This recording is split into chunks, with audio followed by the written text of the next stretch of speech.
जय Hind. Vijendra nano science में आप सभी साथियों का पुनः स्वागत है।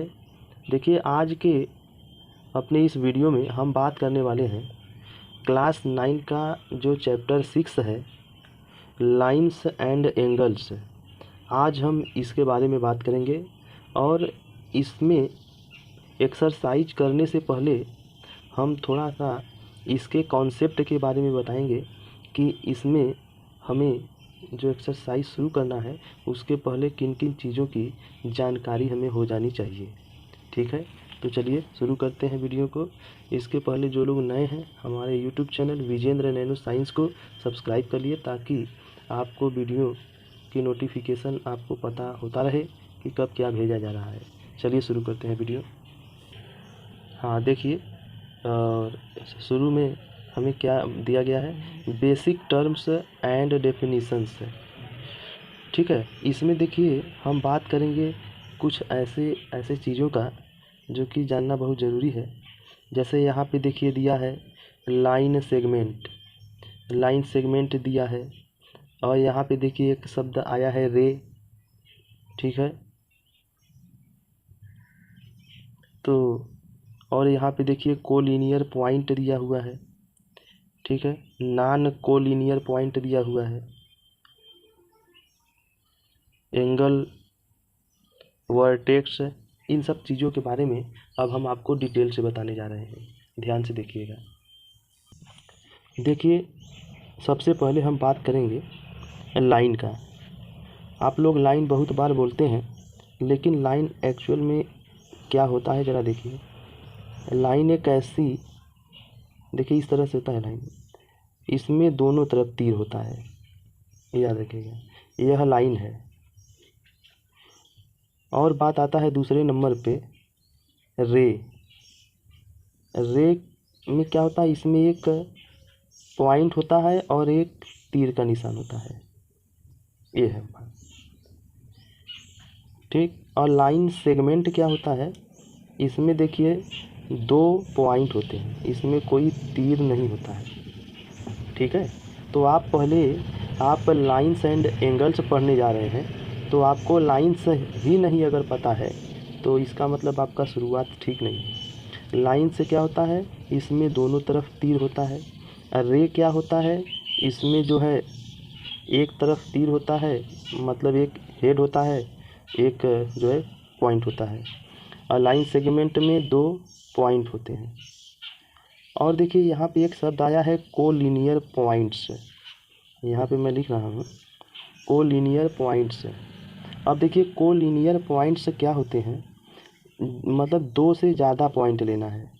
एक पॉइंट टी हो गया, एक पॉइंट टी हो गया, एक पॉइंट टी हो गया। तो ये तीनों पॉइंट एक सीध में नहीं है। ठीक है, ये तीनों पॉइंट जो है, ये जो हमारी ए बी सी, ये जो तीनों पॉइंट है ना, वो एक सीध में जो है नहीं है, तो ये कोलिनियर पॉइंट नहीं कहलाएंगे। कोलिनियर पॉइंट का मतलब होता है कि यदि तीन पॉइंट जो है या तीन से अधिक पॉइंट अगर एक सीध में रहें, एक लाइन में रहें, तो हम कहते हैं कि ये तीनों पॉइंट कोलिनियर हैं। याद रखिएगा, बात को समझिए। जैसे यहाँ पर अगर हम बात करें, तो जैसे ये देखिए, ये 5 पॉइंट है, हम एक सीधी रेखा खींचेंगे तो यह तीनों एक ही लाइन पे पड़ जाएंगे, मतलब ये सभी पॉइंट, ये जो पांचों पॉइंट है एक सीध में है, तो हम इन पांचों पॉइंट को कहेंगे कि ये पांचों पॉइंट कोलिनियर पॉइंट हैं। ठीक है, तो आप इस बात को ध्यान रखेंगे। और नॉन कोलिनियर का मतलब होता है जो एक सीध में न हो, जैसे एक यहाँ है, एक यहाँ है, एक यहाँ है, एक यहाँ है, तो ये सभी पॉइंट जो है क्या है, नॉन कोलिनियर है, मतलब ये सभी एक सीध में नहीं है। अब देखिए आगे हम बात करेंगे। अब हम आगे बात करेंगे अपनी इस वीडियो में और इस चैप्टर में एंगल का। एंगल के बारे में आपको पता है, लेकिन कुछ ऐसे भी लोग हैं जिनको पता नहीं है, उनके जानकारी के लिए बता दें कि एंगल को देखिए हमने डिवाइड किया है, ऑलरेडी लिख रखा है ताकि आप लोगों का समय बचे। तो एंगल जो है, यह देखिए 3 और 4, 7 प्रकार के एंगल आपके बीच में बात किया जाएगा। सबसे पहले आता है जीरो एंगल का। जीरो एंगल का मतलब होता है अगर कोई एंगल अगर 0 डिग्री के बराबर है तो हम कहेंगे कि यह हमारा एंगल जीरो एंगल है। अब ये बनता कैसे है आप सोच रहे होंगे। तो जैसे मान लीजिए यह हमारी जो है एक लाइन है, यह दूसरा है, तो इसके बीच में तो कुछ गैप है ना, तो यह 0 के बराबर एंगल नहीं हुआ। लेकिन अगर यही लाइन जो है थोड़ा और झुक जाए और झुक करके, चलिए इसका नाम दे देते हैं ABC, यह जो AC लाइन है अगर यह झुकना शुरू करे और झुक करके AB के ऊपर पूरा आ जाए, AB के ऊपर जो है पूरा का पूरा आ जाए, अर्थात इस तरह से कि यह हमारा तो ऑलरेडी AB है ही, अगर हमारा उसी के ऊपर हमारा C भी आ जाए तो हम कहेंगे कि जो हमारा एंगल था थीटा वह अब आ गया है 0 में। मतलब कि यह 0 डिग्री ऐसे होता है। जब दो जो है लाइन सेगमेंट एक दूसरे के ऊपर आ जाते हैं तो वहाँ पे 0 डिग्री बनता है, यानी हमारा एंगल 0 हो गया। अब एक्यूट एंगल की बात करेंगे। एक्यूट एंगल क्या होता है? ऐसा एंगल जिसकी वैल्यू 0 से तो बड़ी हो लेकिन 90 डिग्री से कम हो। याद रखिएगा, जो एंगल 0 से बड़ा हो और 90 डिग्री से कम हो उसे एक्यूट एंगल कहा जाता है। एक्यूट एंगल का मतलब न्यून कोण कहा जाता है, न्यून कोण।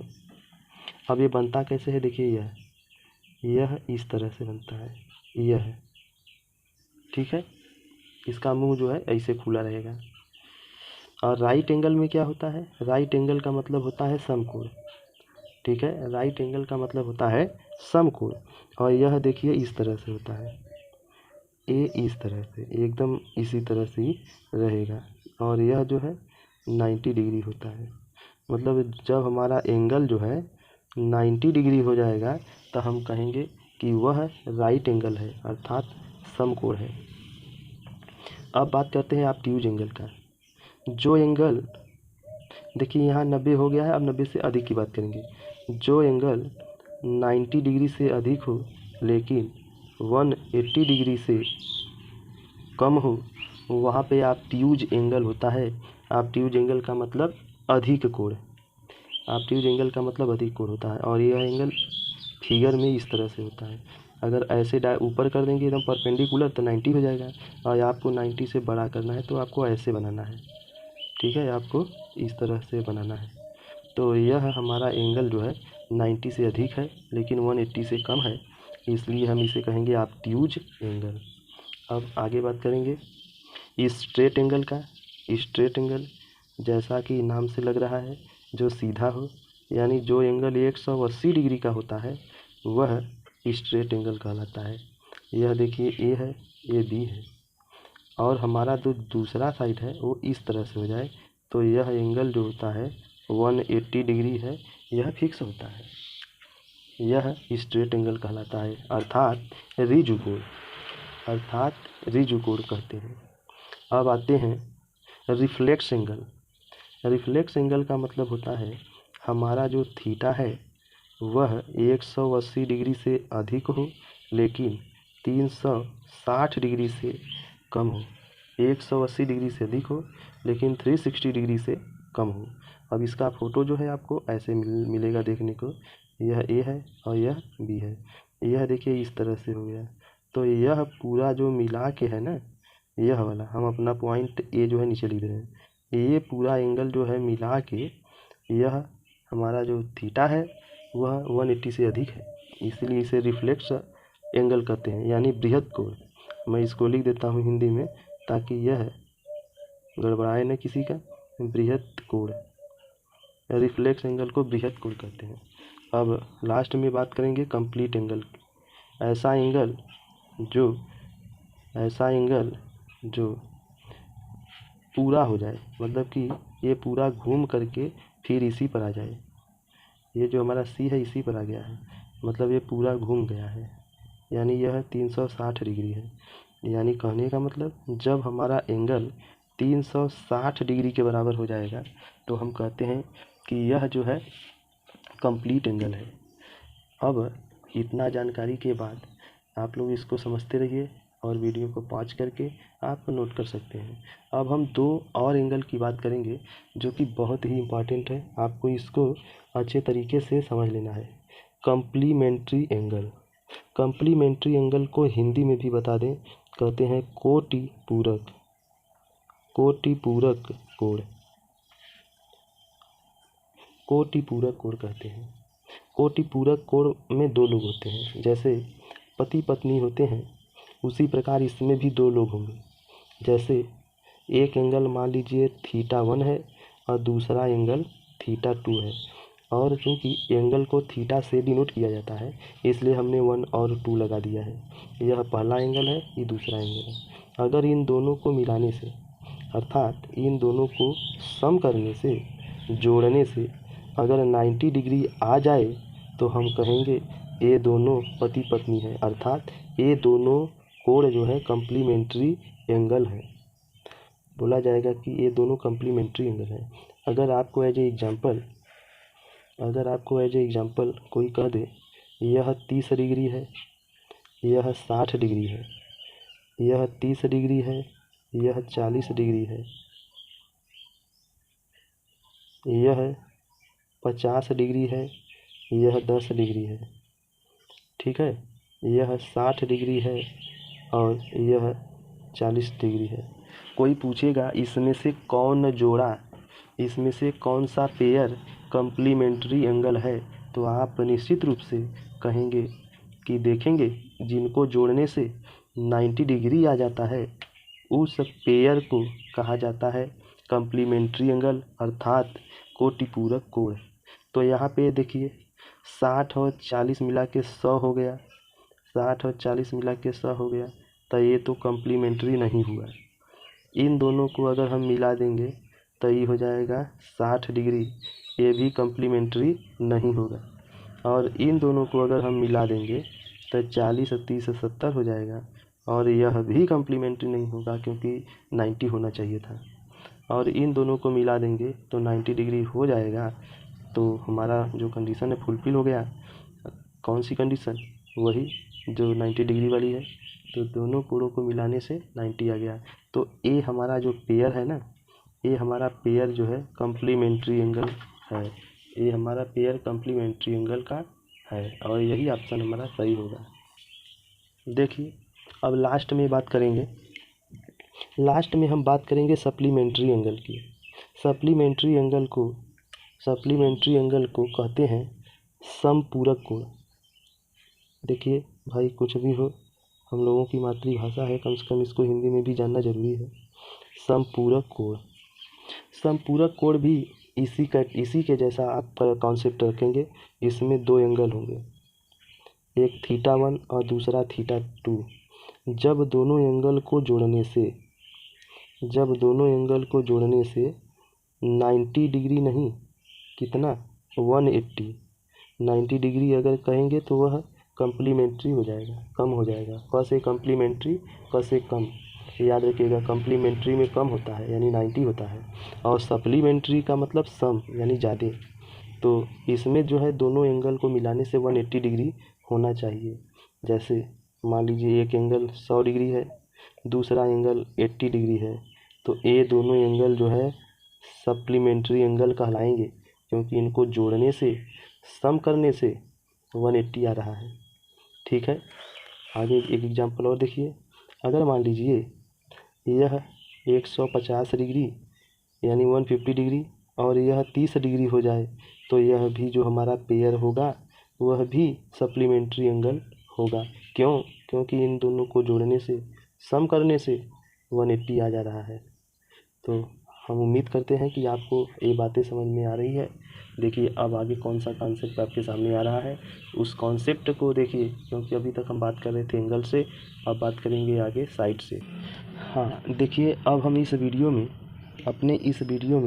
अब हम बात करने वाले हैं एडजेसेंट एंगल, ठीक है। फिर बात करेंगे लीनियर पेयर ऑफ एंगल, फिर बात करेंगे वर्टिकली अपोजिट एंगल। ठीक है, तो यहाँ पे पहले हम बात करेंगे एडजेसेंट एंगल्स। ठीक है, एडजेसेंट एंगल्स और लीनियर पेयर ऑफ एंगल्स और वर्टिकली अपोजिट एंगल। अब इन तीनों को समझिए बारी बारी से। देखिए एडजेसेंट एंगल क्या होता है। जैसे देखिए यह एक एंगल हो गया, देखिए यह एक एंगल हो गया और यहाँ से हमने एक लाइन इस तरह से और खींच दिया, तो यह जो हम लोगों का एंगल है ना, यह θ1 है। मान लीजिए यह एंगल जो है हम लोगों का θ2 है। अब ज़रा ये बताइए θ1 का वर्टेक्स कहाँ है। देखिए इसको थीटा कहते हैं, याद रखिएगा। जो लोग पहली बार सुन रहे हैं इसको ई की ई क्या है, मैं बड़ा सा बना देता हूँ। यह थीटा है, यह जो है थीटा है।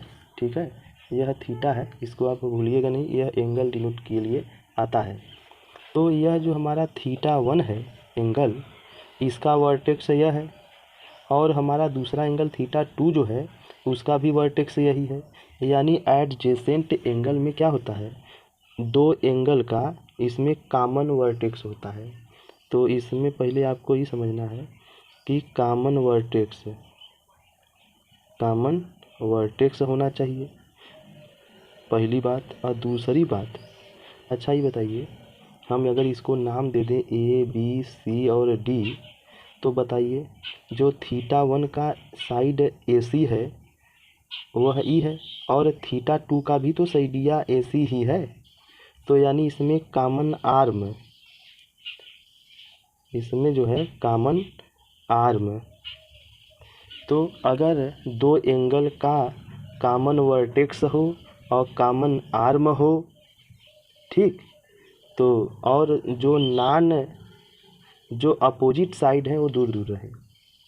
ठीक है, कॉमन आर्म के एक साइड रहे और दूसरी साइड रहे, इस तरह से। तो ऐसे को हम बोलते हैं एडजेसेंट एंगल। तो यह जो हम लोगों का θ1 और θ2 है वह एडजेसेंट एंगल से कहलाता है। ठीक है, आप इसको समझ लीजिएगा बढ़िया सा। अब बात आता है लीनियर पेयर ऑफ एंगल। यह क्या होता है, देखिए यह ए होता है।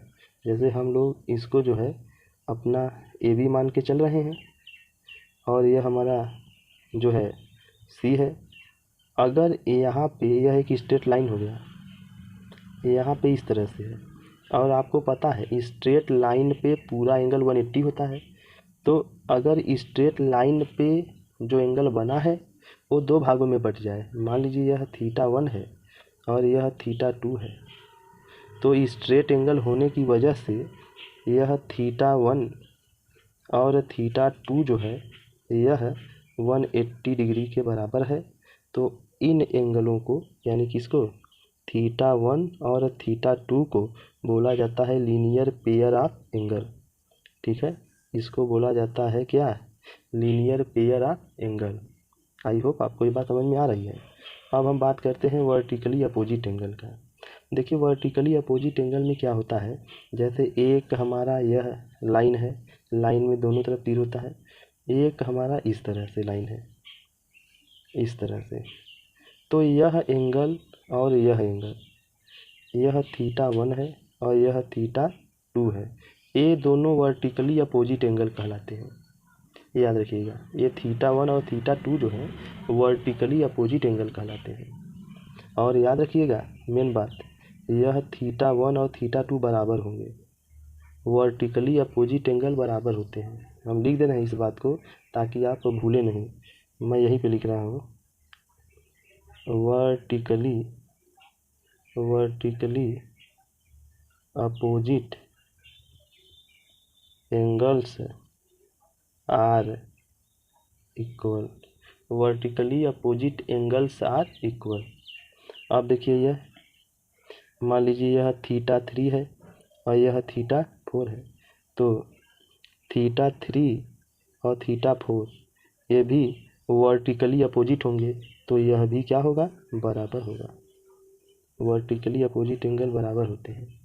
तो हम उम्मीद करते हैं आपको यहाँ तक बात समझ में आई होगी। और इसका जो सेकेंड अब पार्ट शुरू होगा उसमें देखिए हम क्या बात करने वाले हैं उसको ज़रा चेक कर लिया जाए। देखिए हम लोग यहाँ तक पहुँच गए हैं। हमने जो है एडजेसेंट एंगल पढ़ लिया, हमने जो है लीनियर पेयर ऑफ एंगल पढ़ लिया, हमने वर्टिकली अपोजिट एंगल पढ़ लिया। अब देखिए हम बात करेंगे इसमें आगे की क्या है। देखिए हर एक अच्छा स्टूडेंट कॉन्सेप्ट पहले बना लेता है, उसके बाद एक्सरसाइज पे चलता है, ताकि बीच में फिर व्यवधान न आए कॉन्सेप्ट का। देखिए अगले टॉपिक में हम बात करेंगे intersecting lines and non intersecting line की। ठीक है, तो आई होप आपको यह वीडियो समझ में आया होगा। अगर समझ में आया होगा तो इसका सेकेंड पार्ट ज़रूर देखें, और चैनल पे नए हैं तो चैनल को सब्सक्राइब कर लें। मिलेंगे नेक्स्ट वीडियो में, तब तक के लिए जय हिंद।